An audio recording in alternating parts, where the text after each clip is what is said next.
Hello viewers, welcome to my channel. My name is Oluwashina Oyeniro, and today I'll be taking you through my introductory course to Python. Uh, on this course, I'll be defining the concept of Python. I'll be talking about key features. Why do you have to learn Python? I'll be taking you through how you're going to install Python, and we are going to write your first code successfully. I will introduce you to basic Python syntax. We'll be talking about data types. We're talking about lists, conditional statements and loops. We'll be talking about functions. And finally, on this tutorial, we'll be talking about Python libraries. If you are very new to Python, I congratulate you. This is exactly what you need, an introductory course to Python. And if you are a pro, uh, this is going to be a stepping stone or a refresher to you. So come along with me in this journey and you're going to enjoy it. Uh, I will enjoy it if you could like, subscribe, and turn on the notification bell for more interesting video. Thank you. Uh, Python is a general purpose programming language, and it was created by Gudeo van Rossum, and it was first released in 1991. Python is well known for its simplicity and very good readability. It is a very good choice for beginners and professionals. So what are the key features of Python? Like I said earlier, Python is an high-level programming language. It allows you to write codes that is very close to human language. You're going to see my subsequent slides, how this comes to play, how you can write code that is related to human language. Is an interpreted language, which implies that code is executed line by line, which makes debugging so easy. So if you have a line of code, you can actually debug and see where the error is coming from. So Python is dynamic in nature. You don't have to declare variable explicitly before you get things done. So it's so dynamic, and finally it's a multi-paradigm programming language. It supports object-oriented, it supports the procedural, and at the same time it supports the functional programming styles. Anything you want in Python, you have it. So installing Python is very easy. All you have to do is to log on to python.org and download the version that is compatible with your home computer. So you can just follow the instruction on the web page, and you're going to start downloading. And after you download, uh, you start your coding. So there are a lot of IDE that are used in implementing Python. Python program. So what did I mean by IDE? IDE are integrated development environment. It can be used to teach Python for development. IDE provides tools and features to streamline coding, such as debugging, auto-completion, syntax highlighting, and project management. There are a lot of IDE out there. We have PyCharm. PyCharm is a product of JetBrains. It was developed by JetBrains, and it provides advanced coding, navigation, intelligent coding, completion, and on-the-fly error checking. It supports web development with the Django, Flake, and other Python framework. So if you are the one that want to use PyCharm, you're going to enjoy it so much. It can excellently integrate with so many libraries like NumPy, Pandas, and Matplotlib, LID. So why do you need PyCharm? If you are the one that develop a large-scale program, you need PyCharm. You are developing web application, PyCharm is good for you. So one other thing is VS Code, which means Visual Studio Code. It's another IDE developed by Microsoft.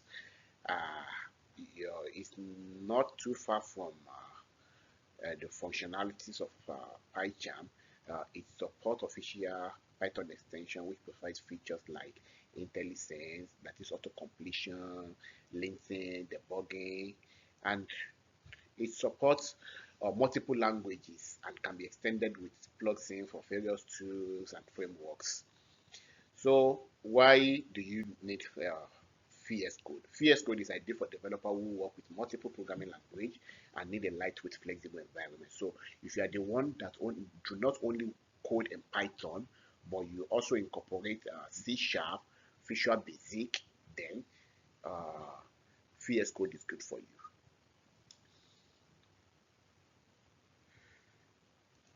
So one other IDE is Jupyter Notebook. And for the purpose of this introductory training, we're going to be using Jupyter Notebook to practice our coding. So Jupyter Notebook is an interactive computing environment.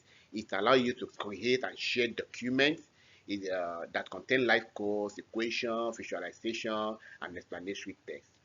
It is widely used for data science and machine learning purposes, although you can use it for any other thing. It supports interactive data visualization and inline plotting, which implies that with Jupyter Notebook, you can plot, you can visualize, and all those. It is an excellent tool for educators, the data scientists, the researchers, and those who need a flexible environment to experiment, visualize, and explain data. So another one we have is Spider. Spider is an open source IDE designed for data scientists and engineers. However, it is not just limited to scientists and engineers, it can be used for general purpose as well. In my video on how to develop a simple calculator with Python and Thinker, I use Spider to get it done. You can watch my video on that and you like it. Spider supports a lot of built-in library like NumPy, SciPy, Matplot, and Pandas. And the last one I'll be talking about is Atom. Atom is a free and open source text editor for GitHub. So if you're a GitHub user, Atom is your friend. It's highly customizable with packages and themes. It makes it so more adaptable for Python environment. You're going to love it. So irrespective of the IDE of your choice, Python is Python. You can use it to get anything done. So, but in my own case, I'm much more conversant with Spider and Jupyter Notebook. Okay, now that you have successfully installed Python on your computer, the next thing is to uh, write our first Python code. So, for the purpose of this study, I will be using Jupyter Notebook. And this is the interface of my notebook, as you can see. So I will be writing my code on this line. So the first thing we're going to be doing is that I'm going to introduce you to the print statement. So this is how print statement work. The syntax is print, then open a parenthesis, start with a double column, start with a double quote, then you put your whatsoever you want the computer to print for you, then you close it with another quote, then you close the parenthesis rather. So let's see, print, I open the brace, a double quote, then I will write hello world.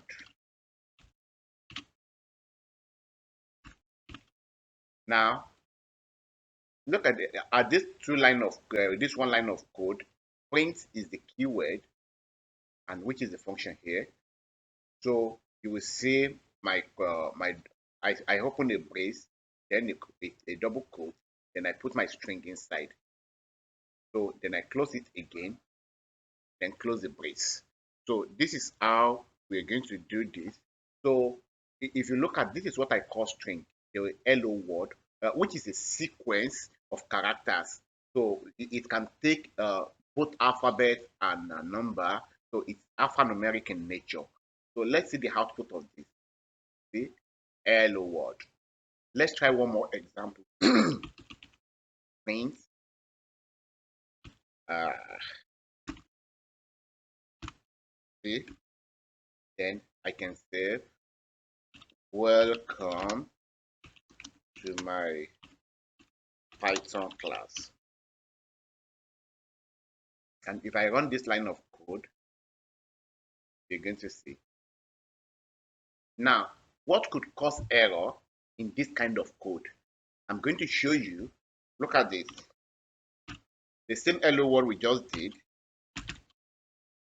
Uh,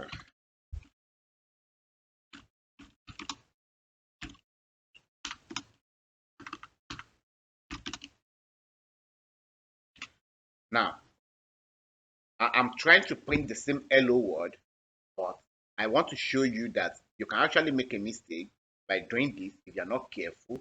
And if you look at it, if you see, it flag error. And the error, now look at the name error. Name, print is not defined, which implies that Python does not understand what it means by this print. Now you're going to ask me, what is the difference between this print and this print here that we've used previously? The difference is very simple. Python is case sensitive. The first print we have here is small letter, lowercase print. But if you check what we did here, we have the uppercase of P instead of a lowercase. So these are the kind of error you can encounter while doing this. And majorly, this comes as a result of typographical error or if you don't understand the basics. So this is the basic of Python and how to print a string in Python by typing print brace double quote, then your string, you close the quote, then you close the brace. So this is how you write a print statement Python. So let's try one more example. Print, then what should we write? Let's say thank you for watching my videos. Did this, and I'm going to run the code, and I have my string. Now that you are able to write your first code in Python, I congratulate you. Today, you have been able to write your first code. You have been able to use the print statement, and you've been able to understand that a string a sequence of character. Okay, so now that you have been able to write our first code, which is hello world, so I'm going to introduce you to another concept, which is syntax. So syntax are laid down rules and regulation, how you structure your code to avoid ambiguity and to ensure a very good readability. So Python provides this kind of concept to ensure that you have a very neatly designed code or the neatly written code. So the first thing I'll be talking about the indentation. So take for instance, if I say that if 5 is greater than 2, then I put a column, then I press enter. You see automatically the next line of code has already given me an indent.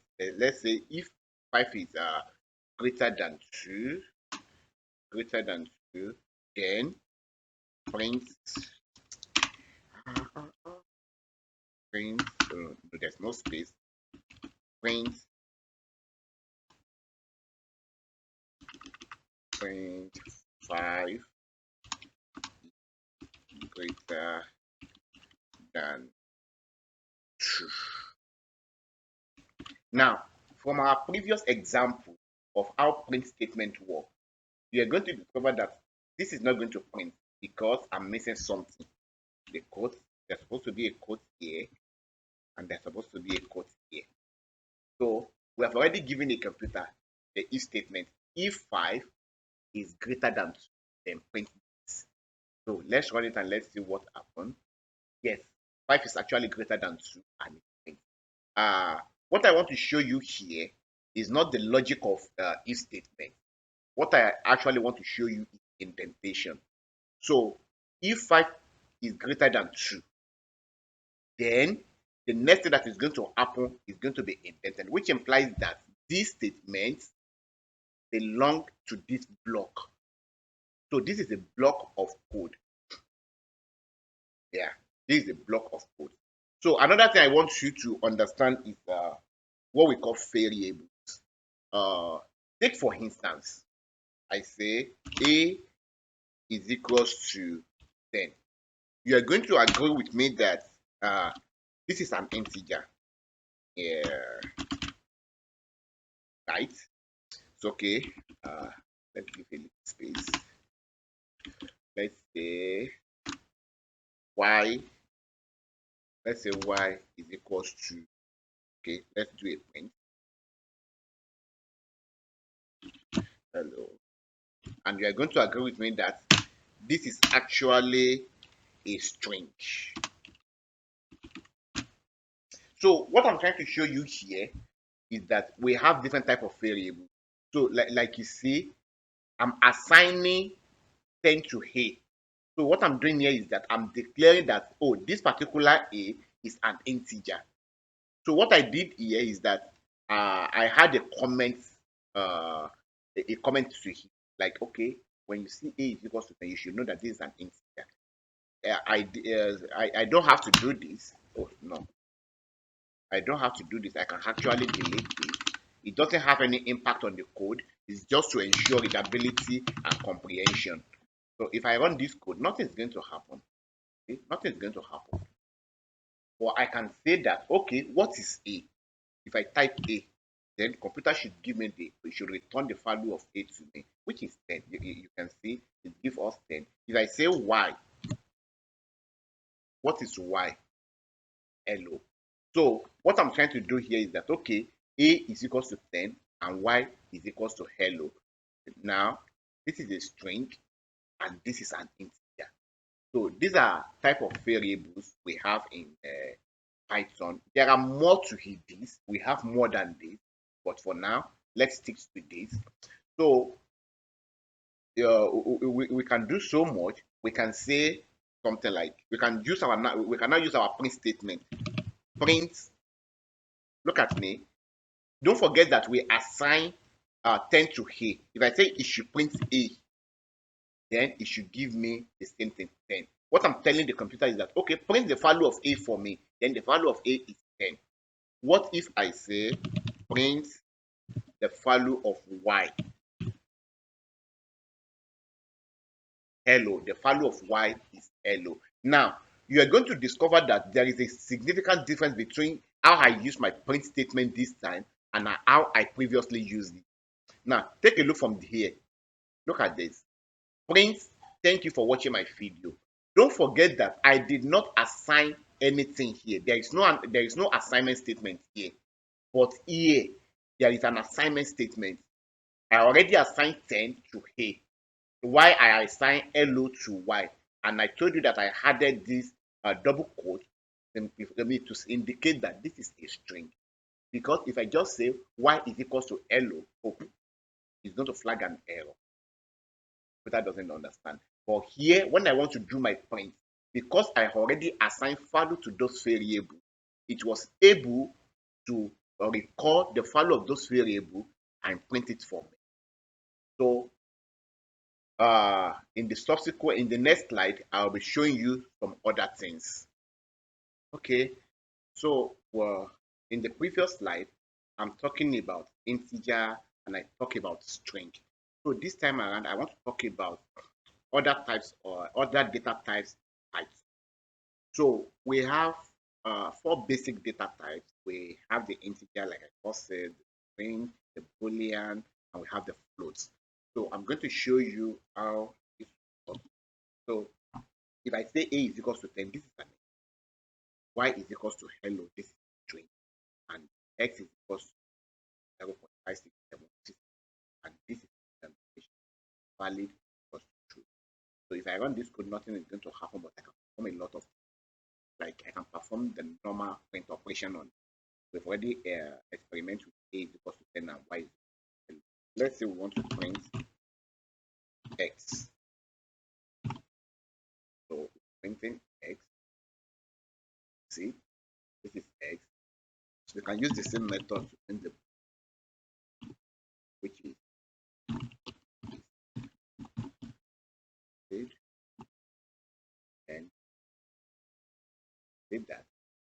So the same way we can perform the print operation on that, print operation on every dial. So one other thing I want to talk about on ID.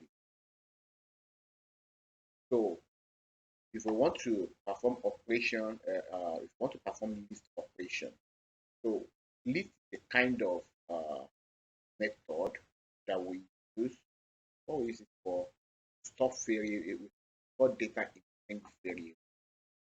Take for instance, food. If my food was this time around, I'll be using square bracket. Let's say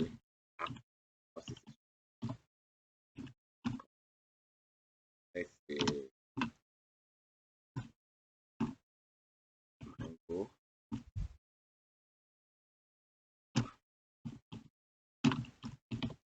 inch. Let's let's say like close the component bracket.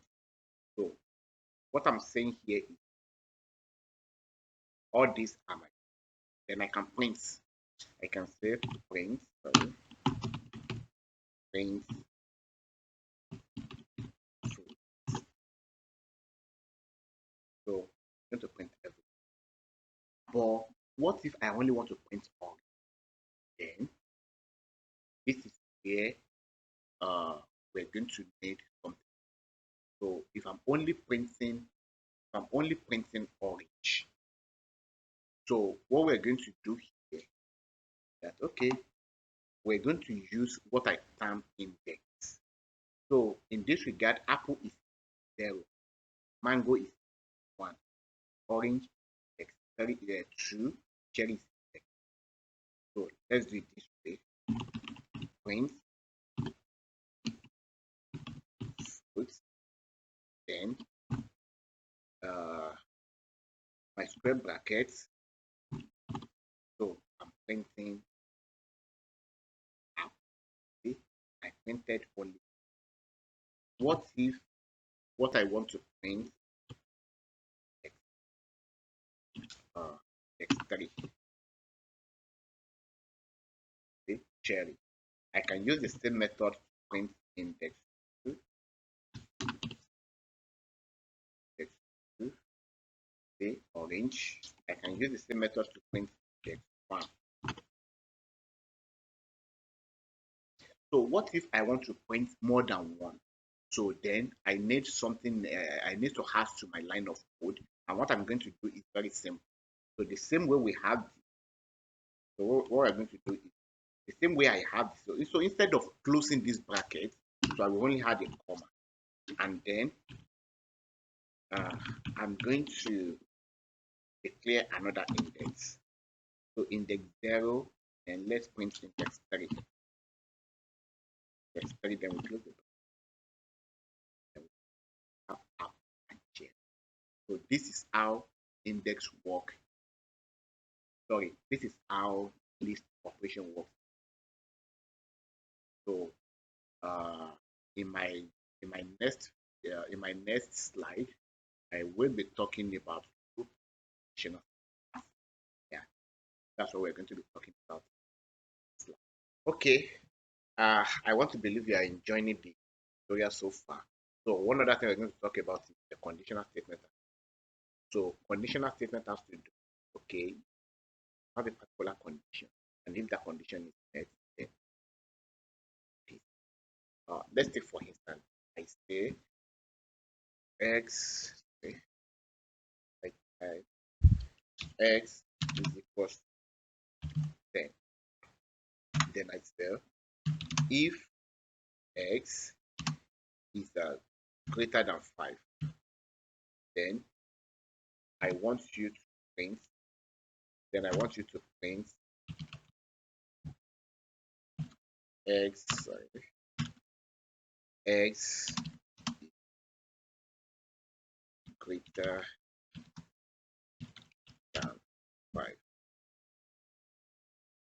So if I run this code, you're going to see x is greater than 5. This is a kind of condition. When that condition is so, if the condition is not met, so one other thing I want to talk about like this. So what loop executes a particular block of multiple on that condition. We have two types of loop. We have the for loop and the while loop. So I'll be using for loop for instance. Let's say for I in range in range of s in range of 5. Sorry, 5. So what I declare is that our high cannot have more than 5 items. So what I'm going to say now is that print I. So sorry, I forgot something. So print I.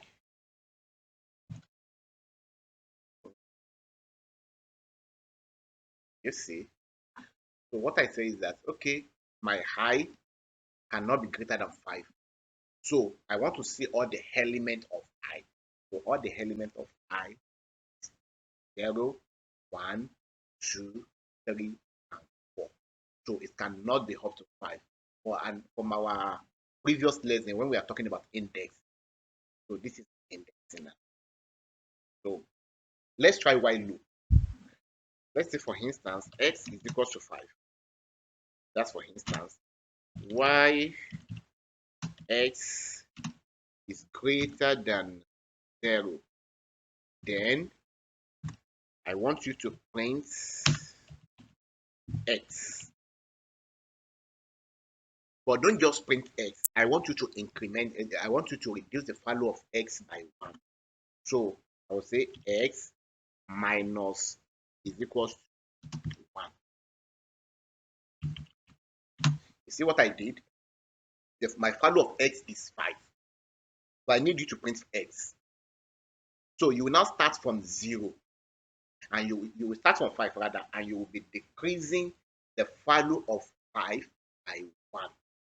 So this is an example of a while loop statement. Okay, started from 5, which is the peak, and started reducing it by 1.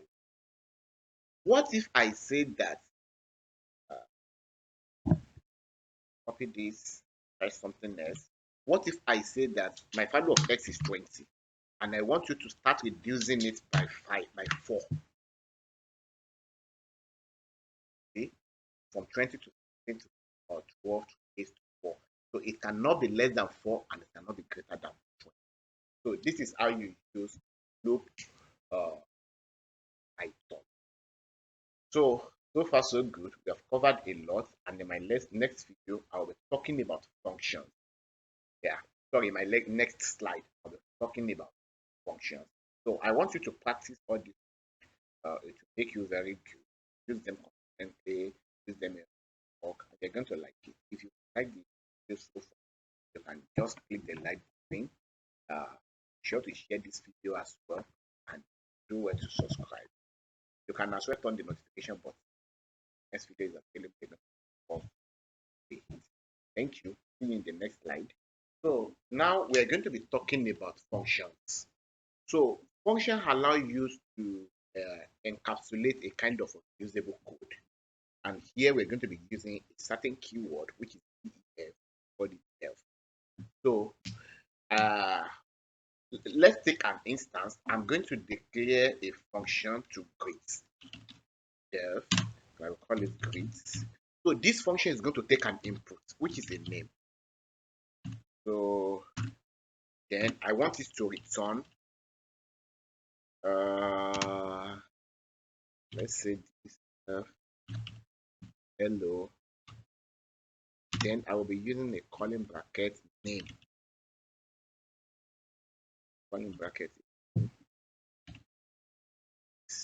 So what this code is going to do is that it's going to get name from the user, then it's going to return hello and that name.